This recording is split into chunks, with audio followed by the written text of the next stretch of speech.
Okay, usually I don't post content like this. Well, I haven't posted any content of substance recently. I swear, the Turtles Urdles season final is coming this year, but right now we're doing this. 101. 101. 101. Dalmatian Street. So, 101 Dalmatian Street. For those who don't know, 101 Dalmatian Street is a spin-off show of the Disney movie 101 Dalmatians. It centers around a family of 101 Dalmatians, shocker, living in a house without a human. If you've never heard of this before, I would not be surprised, because this show was completely fucked over in the States by not being very well advertised.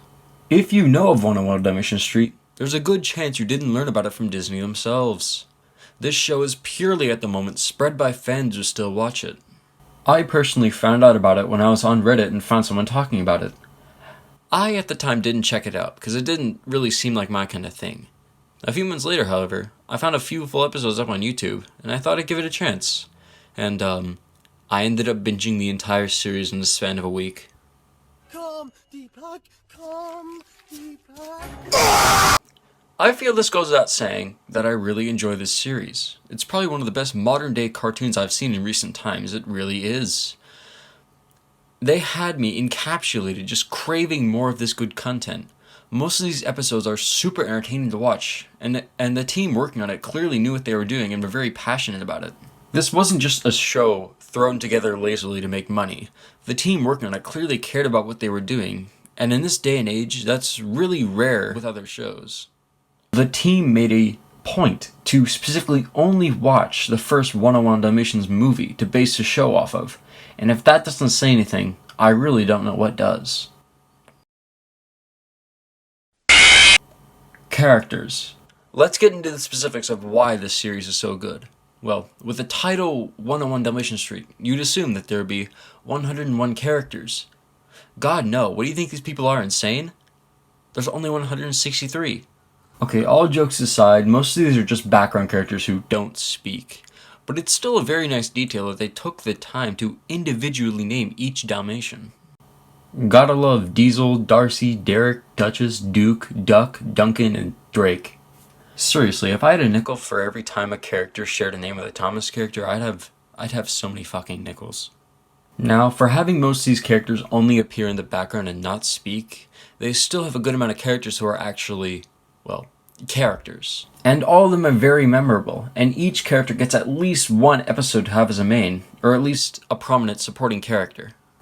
A few highlights from this series, in my opinion, gotta be Dante, Fergus, Dolly, Dylan, or Dawkins. All of these characters, Dante in particular, always get a good chuckle out of me when they have a funny line or a moment that caught me off guard. No real purpose to it, but here goes. Dawkins is the typical smart inventor character of the group, your Jimmy Neutron or Dexter or Whiff, per se. But he's still very entertaining when he's on screen, and there's never a dull moment with him, and I personally find it very humorous that this character, who I assume is supposed to be a puppy, has the voice of a grown man. Dylan.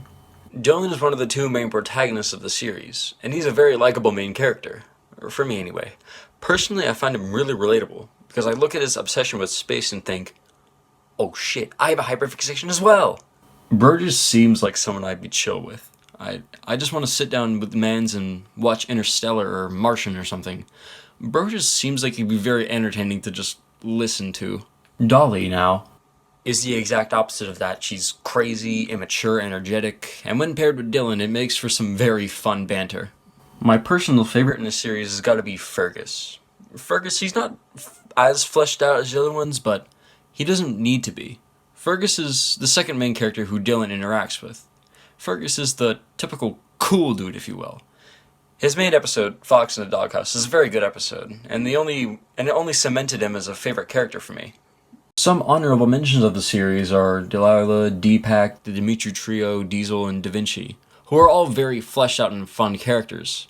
The cast of the show is just so rich. There's never really a dull moment with any of these characters. They each have something really fun with them. Oh, looks like you finished your fudgesicle, Elvin. Damn it, be quiet, Elvin! Shut up, Elvin!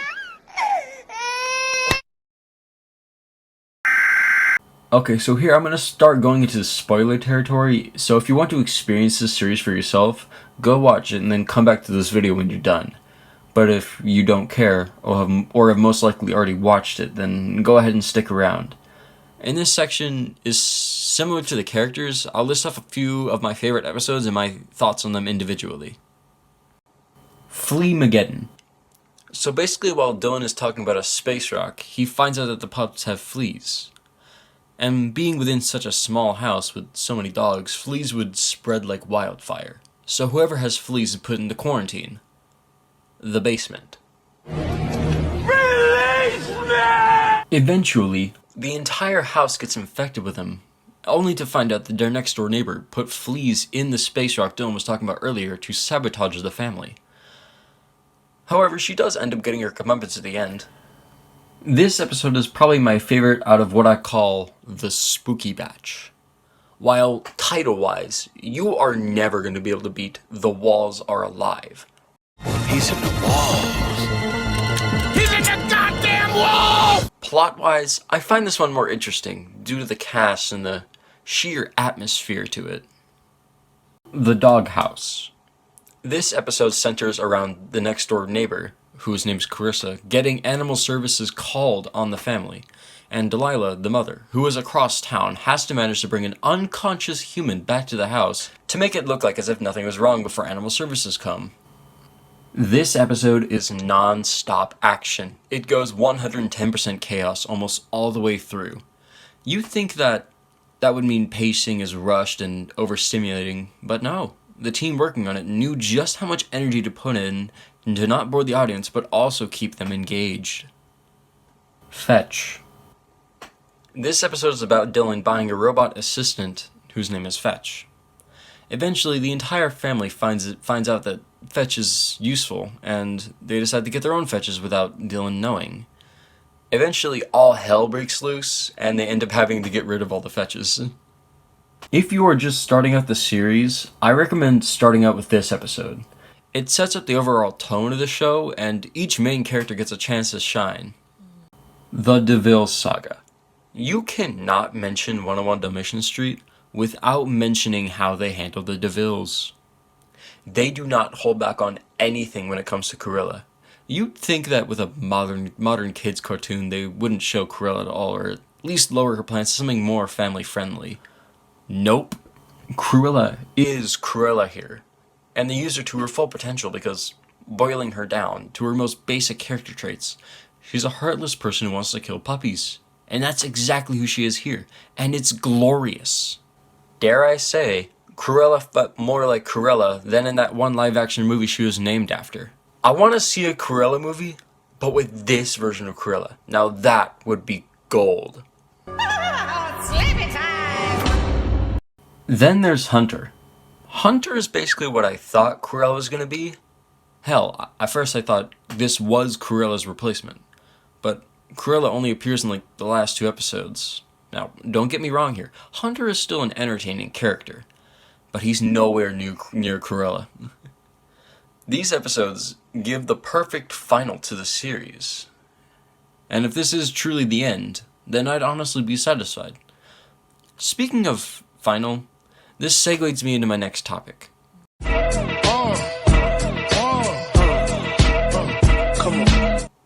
So this series only got 1 season. Why, you may ask? Why did this great series only get 1 season? The answer is very simple. It wasn't advertised well and was a paid channel exclusive. So barely anyone knew of it until it was already over. Now forgive me for saying this line again, but if I had a nickel for every time a show in the UK got only 1 season because of low ratings in the US, I'd have 2 nickels. So, that's it for 101. Only 1 season released and a second one not coming anytime soon, if ever. Well, at least this little perfect show ended on a high note. But was it really perfect though? No, don't pull, no! Ah! Now, despite me just praising it for the entirety of this video, believe it or not, I do have some issues with it. Not everything is perfect. With a 52 episode run, at least a few of them are going to be duds. Inconsistent characters. Sorry for beating a dead horse here, but this is most evident in the episode Balancing Act. Now, believe it or not, my issue isn't with Delilah. She has been shown to unfairly yell at her children before, so that part is at least consistent. My problem is with Clarissa. The writers cannot decide how mean they want her to be, and it changes in literally episode. It bugs me so much. You're telling me that this dog, who literally attempts to get Dolly to jump off of a box that's being held in the air, attempts to get the entire family taken away by animal control for mildly annoying them, would later try to go in and save them from Cruella? What? It feels like she was supposed to get character development at some point, but they just never got around to it. Do you want them dead or not? Not very much rewatchability. This is not true for most of the series, but there are certain episodes which I personally have no desire to rewatch. This is most prominent with the earlier episodes, and it really makes sense. They were still trying to get their footing with the series and how to handle it. But when you watch an episode more than twice, it's really a 50-50 chance on whether or not you feel like rewatching it again. And when an episode gets old, it really gets old. But most of the episodes in the series don't have this problem. Most of them are fun to rewatch because you notice things you might have missed before. Final thoughts. So would I recommend this series? Yes, I absolutely do. This series is phenomenal and a very fun ride. If you have the time, I recommend watching it. Trust me, it's well worth your time. So, do I think that Disney will hear the cries of the fans and deliver another season? At the time, currently not. Disney doesn't seem to show any interest in it. But I'm not saying give up all hope. I mean, Chuggington went on a 5-year hiatus between its season 5 and 6 before continuing. Who knows? If we bring enough attention to it, maybe Disney will greenlight another season. But hey, only time will tell. And with that, I give this series an 8 out of 10. So those are my thoughts on 101 Dalmatian Street. I hope you all enjoyed this new style of video. If this one does good, I might do another one in the future.